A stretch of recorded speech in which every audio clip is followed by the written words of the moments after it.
Ryuku came out with a tweet, says, "It's people like this that are the problem with the gacha community. You either love everything as is or just quit then. I'd say these people are clowns, but that would be an insult to clowns." This is 100% true. I feel like Kuro games or Kurobots, a lot of Wuthering Waves fans are incredibly sensitive to any kind of negative criticism, and it's kind of dumb. Especially because when you're talking about or attacking someone like Ryuku, who genuinely likes the game and cares about the game and wants to see the game like grow and improve. Something I've run into a lot. Now, to be fair, like Kurobots may look at my channel or the things I've said at Wuthering Waves, and they may think that I'm biased or not as fair to Wuthering Waves. And I think because I have said stuff are very harsh criticisms towards Wuthering Waves. But for someone like Ryuku, who genuinely cares about the game and it improving, I feel like that's a lot. My reply: constructive criticism is admitting Wuwa has a problem. Saying Wuwa has a problem is attention-seeking engagement bait. It's very simple, Ryuku. Genshitters only migrated, they never left. But let's take a look. Wuthering Waves' biggest problem. Farming and leveling echoes in Wuthering Waves sucks. Let me say that again. It sucks. I enjoy so much about this game. The story, the characters, the exploration, the combat, but when it comes to actually finding and leveling echoes to be used in that combat, it's an absolute nightmare. In this video, I want to explain how I think Kuro could fix the experience scarcity issue and also the tuner mechanic. Now, before I start, I know I'm going to have people in the comments saying things like, there isn't an experience scarcity issue, you just have echo management issues. I've got hundreds of tubes and many characters build up. See, there's no problem with the game. It's you. If you just level them in the steps and tune them once, you can get more than enough to have several different with no problem. It's not experience that's the problem, it's the tuners. Yeah, whatever. Shut the fuck up. Just because you personally haven't run into the issue doesn't mean it's not an issue. Especially when what determines whether you have enough experience or not is dependent solely. Really quick, I've never seen this before, but this microphone is floating. Does he have like a green screen, or is this like NVIDIA? Like NVIDIA green screen technology? They're just automatically making the arm invisible? That's crazy. What the fuck? On RNG. Case in point, I have two accounts, both at Union level 80. How is it that on one account I have 800 tubes ready to go, but on the other account I have literally 0 and struggling? I'm doing everything exactly the same. Could it be that it's not the player that's the issue, maybe it's the game? Oh shit, that's crazy. So he has two accounts? How is it that on one account I have 800 tubes ready to go? Hold up, what the This account's level 80? I have 800 tubes ready to go, but on the other account I have... This account is level 82. What the That's crazy. That's great. Bro has two max level accounts, but no, guys. Ryuku Sensei hates this game. Ryuku Sensei absolutely detests Wuthering Waves. He has two full level accounts. I don't know how long you think that is, but I assure you it's longer. Literally 0 and struggling. I'm doing everything exactly the same. Could it be that it's not the player that's the issue, maybe it's the game? So anyone that wants to come at me with that can just fuck right off. Now with that out of the way, how to fix echoes and tuners in Wuthering Waves. First up, echoes. Specifically the echo experience scarcity issue. There's no way to say I think that echo experience should be infinitely farmable. Yes. No ifs, ands, or buts. Okay, wait. No. I don't know about that. I feel like in no game is like drive disk, artifact, or echo exp infinitely farmable. I don't think that's the case ever, anywhere. I feel like that's too big of a step. And I feel like there are other ways you could solve this problem. But let's see what the rest of his solution is. What's about it? And how I think they should go about that is by implementing these 5 changes. We should be able to use useless echoes as experience fodder, which will take time, but at least it's free. The second one is the tacit suppression cost should be lowered. Let me see. Tacit suppression, it's free. This is the infinite farm, gathering echoes from the overworld. Okay. So basically, echoes that you can gather from the overworld can contribute some EXP. How it works right now is that it has to be, I think it has to have some EXP inside the echo in order for it to count, which basically doesn't mean anything because that means you leveled up the echo in some way. Time, but at least... Are echoes relics? I don't know, Wuwa. Yes. Echoes are relics or artifacts. It's free. The second one is the tacit suppression cost should be lowered from 60 to 30.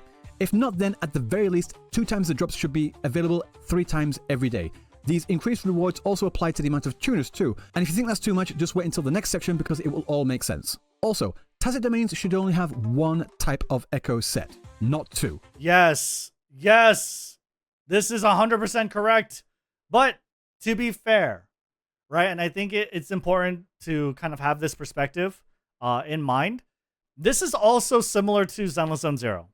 Now, Zenless Zone Zero disc farming is a million times better than Wuthering Waves. And I can get into exactly why it's a million times better. But this is 100% bullshit. And I feel like with Wuthering Waves, the way the ecosystem is right now, this change should happen. Because there are a lot of things that are unfriendly with getting your correct echo set, I think.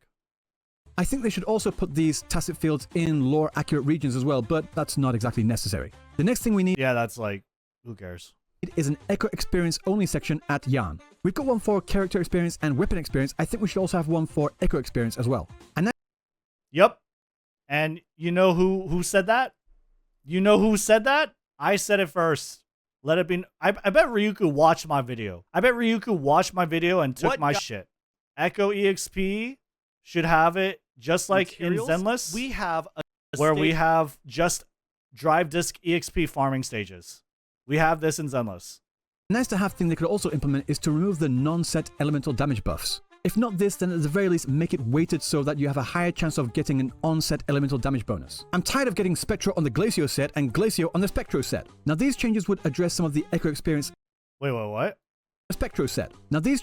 I'm tired of getting Spectro on the Glacio set and Glacio on the Spectro set. Now yes, and to be fair, again, this could happen in Zenless too. Let me just show you guys why.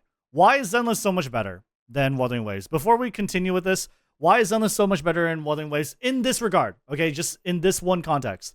We want to make sure I'm not making a sweeping statement. I want to make sure that I am making very pointed statements that have like concrete examples and concrete explanations. Not trying to say in general. I'm trying to say for this, for Drive Disk EXP. So why Zenless ecosystem is better? So first of all, this is the relic set, the artifact set, the echo set, sort of equipment stuff for Zenless Zone Zero. There are 6 slots. Is the HP main stat slot. This is the attack main stat slot. This is the defense main stat slot. There's these 3. These are locked. Any variation of 1 disc will give HP. 2 will give attack. 3 will give defense. 4 can give a lot of offensive stats, notably crit rate, crit damage, as well as anomaly proficiency, whatever. 5 can get any of the elements, so ice damage, fire damage, electric damage, as well as other base stats like HP, attack, and defense. Any of these could get attack, HP, and defense, okay? But in addition, this one gets more offensive stats, crit rate, crit damage. This one gives elemental damage and penetration. This one gives like weird stuff like anomaly mastery, energy regen, but most of the time for like an offensive character, you usually just settle, or not settle, you want the attack percent stat. So there's like 6 slots. Why is this better? Because if I go over here, you can dismantle any disc and it'll give you material to create more discs. So 408, right? Every 3 of those gold materials can give me a single disc. And for that single disc, I can target any set that I want. Any set bonus that I want. So I can pick any of these sets. And not only that, I can, let's say I'm missing a 1 disc. I can tell it to specifically give me a 1 disc.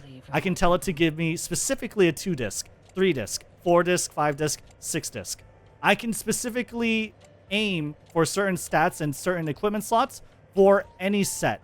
And the only cost to this is like it doubles the amount of materials that I need. So like if I were to just get random, it's just 3 of these golden discs, right, of this inferno metal. But if I wanted to specifically target, like maybe I'm missing the elemental damage, the 5 disc, then it'll just cost me 2 times that much. So I can target specific sets and I can target specific slots, and those slots have a constraint of stats. Whereas with Wuthering Waves, for your 4 cost echo, you need to get like one of those stats, crit rate, crit damage, right? And you cannot target craft a 4-cost echo. You cannot target craft a 3-cost echo. You cannot target craft a 1-cost echo. You can go farm them in the overworld, right? But as far as like melting discs and getting a batch of specific sets, I can craft whatever I want. That's why this stuff is a lot better in terms of like the echo, the recycling anyway, right? The recycling is a lot better. And the fact that we have drive disk EXP stages. These changes would address some of the echo experience issues and also some of the RNG, but let's not forget that substats are also a huge difference. Zenless on 0 has 10, Wu has 14. Yes. Wu has the benefit of Elfie not taunting you the entire time. That's not a benefit. That's a total downgrade. there's also another aspect to Wuthering Waves echoes: tuners. Now, I've heard many people get annoyed and say that they should just remove tuners altogether, and quite frankly, I don't really agree. Like, I get it, I totally get it, but I'm going to argue that Kuro should keep them in the game. However, I think there should also be a massive overhaul about how tuners are used in-game. This is how they fix— I think they should just get rid of tuners. I'm going to be honest, tuners suck. The nice thing about Zenless Zone Zero as well is that you only need EXP to unlock different substats. That's it. You just need to give them EXP. tuners. Right now, when you upgrade an echo at levels 5, 10, 15, 20, and 25, new substats are unlocked after you tune them for 10 each. And if you get bad rolls on substat RNG, you can recycle these echoes to get a portion of that experience and tuners back to reuse. Yep. However, what I think they should do is that at those respective levels, the substat type, but not the amount, should be visible. However, they are locked and do not affect any character that equips them until you tune them. This will help players decide when and where to effectively and efficiently use these tuners. But here are the— Sure. I think that would just make it so that you don't need tuners, though. Realistically. Like, just cut the middleman. Why do you need tuners if you're already going to know whether or not you want to spend on them already, right?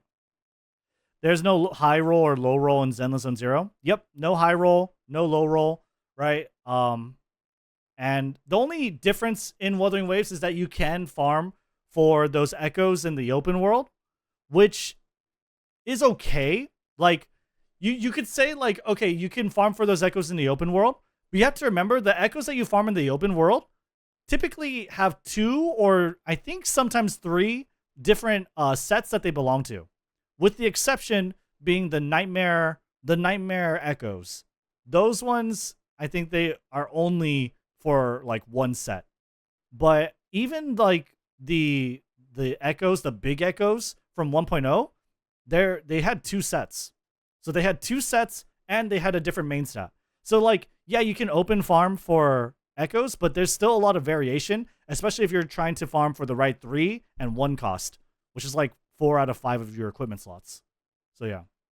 The new mechanics I think they should implement. Right now, the cost to tune an echo is 10, but for 5 times that amount, 50 tuners, they should allow you to re-roll the substat type before unlocking, which is where you get hit with some more RNG to determine how much attack percent you get, for example. So RNG plays a role in what other substat you get and also how much of that substat you get as well. But that— I think it's just bullshit.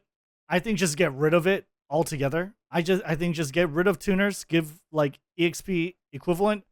Like, this just seems like unnecessarily not complicated, but just like, who cares? Like, what does this add to the game?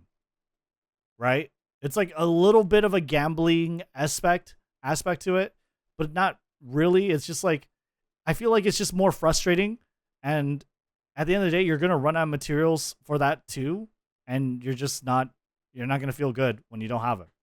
Right? Just keep it simple. That's not all. For 20 times the amount, 200 tuners, I think they should allow you to specifically choose the substat you want. But just like before with the substat reroll, they should not allow you to choose— Currently, I believe HSR beats Zenless on Zero and Wua as far as relic upgrades. Reason being, HSR can respec substats now. The reason why HSR's relic system is the absolute worst. Yeah, this is exactly why HSR is the worst.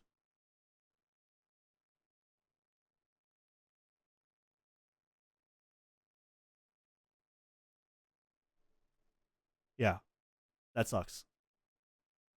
the amount of that substat that you get. So you could have 12.6% crit damage or 21% crit damage, or anything in between. This allows for potential continuous improvement of echoes for those sweaty players that really want to min-max. These changes also... Fair point. Yeah, I mean, like, let's be honest, okay?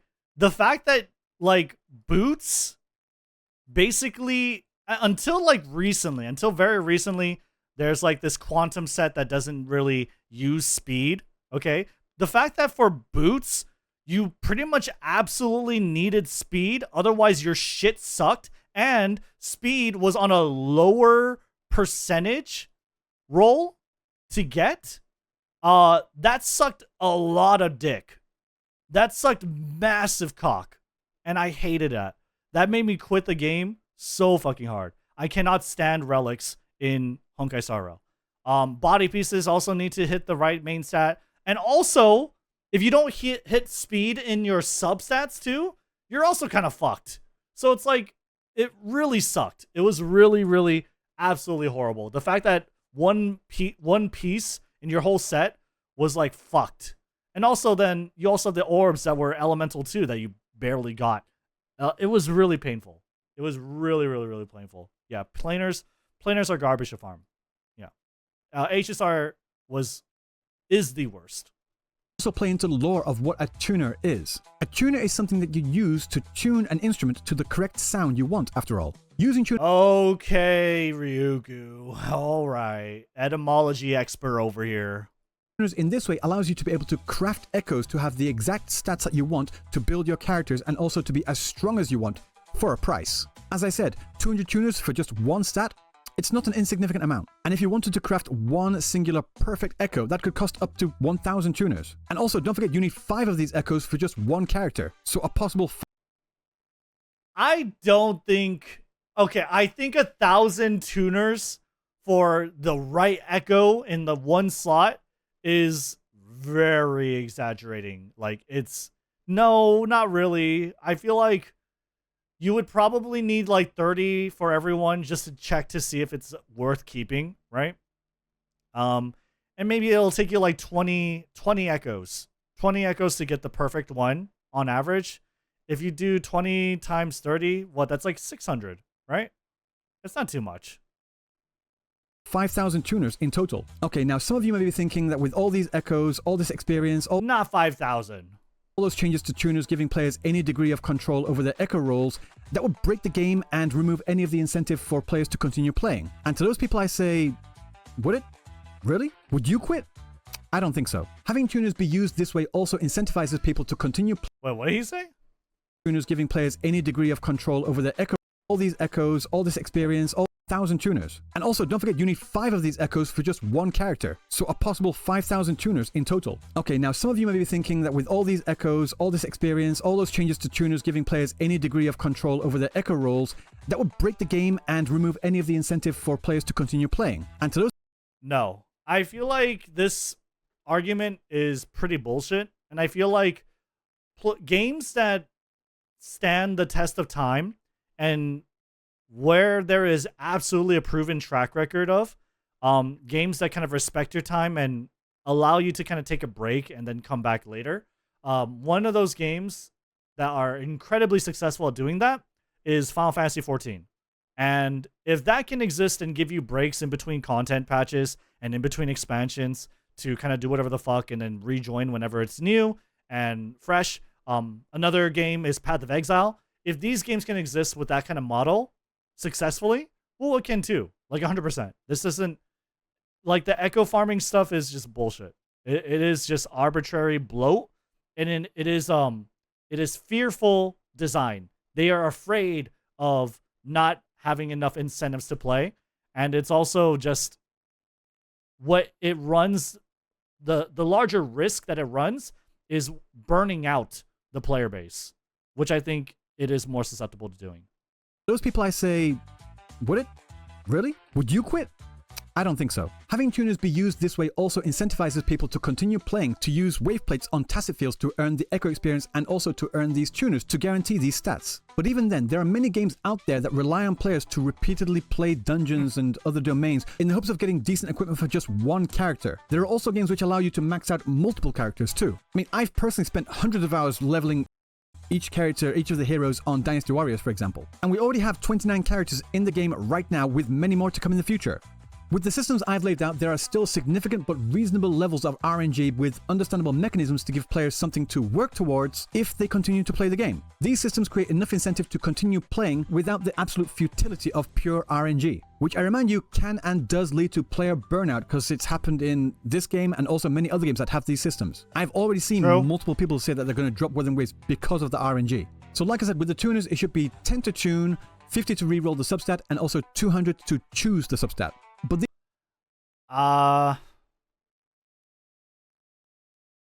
personally, it would be cool if you can, I guess, select the stats. But personally, what I think, the problem in Wuthering Waves, the biggest problem is that either you have way too much Echo EXP and no tuners, or you have way too many tuners and no Echo EXP. And the solution to that, the most elegant solution to that, is to delete tuners and just give them Echo EXP and make everything based off Echo EXP. This seems like a better system. Of course it is, but it doesn't, I don't think it really solves the problem, like this kind of weird two-pronged problem. Choose the substat. But these numbers can be flexible. I don't know where the balance should lie. This is just something I give as an example. So they could be higher, they could be lower, perhaps maybe 300 tuners for the substat selector. But even still, I don't think we should be afraid to implement systems like this just in the off chance that they might be too overpowered. That's the point of patches, to find the perfect balance. But if Kuro implements these changes I've laid out for both the Echoes and also the tuner systems, I think that could revolutionize the Artifact, Relic, Echo, whatever systems that they have in this game. I think people are too afraid of change. Don't fix what isn't broken, as the saying goes. But in my opinion, it is broken. Fuck this shit. This shit sucks dick, okay? Play Zenless Zone Zero. It's a lot better. This system is broken in the bad sense of the word. So I would really love it if Kuro implements something like this system that I've laid out in their game. But what do you guys think? Let me know down in the comment section below. And if you like this video, don't forget to like, comment, and subscribe, because that greatly supports the channel. So until next time, I will see you in the next video. I would personally rather grind out gear than try and get lucky. His example of choosing a substat. Sure, but you can't even grind for tuner specifically. I feel like it gives you an equal Echo EXP and Echo tuner like rate. All the stages, all the tacit field stages. And I think what would be better, personally, is just don't have tuners. Or allow people to farm specifically for just tuners or just for EXP. I think either of those solutions are better. There's no good reason for these kind of arbitrary mechanics to exist besides fearful design. Fear that the player will run out of things to do. They don't want their game to be like dropped and forgotten, right? So they have this goalpost that it's like, it seems close, but it's actually just incredibly far away. But I don't really think, like, for a game that continuously gets a new story, continuously gets new events, continuously adds new endgame, I feel like that doesn't necessarily, that fear is not well-founded. And there's definitely a lot more you can do to kind of not implement so much of that fear into your design and just come up with more player-friendly solutions. I feel like, honestly, like, I'll say it, Zenless Zone Zero's drive to system is 1,000,000 times better. And I challenge anyone to kind of like question or ask me why. Because like being able to target main stats, being able to target specific slots that have a selection of stats that they can be on, being able to craft for any set, right? Instead of like where it is in Wuthering Waves, yes, you can open farm Echoes, but you have to still RNG land the specific set you want, because each Echo, when they drop, could drop for like 2 or 3 different sets, right?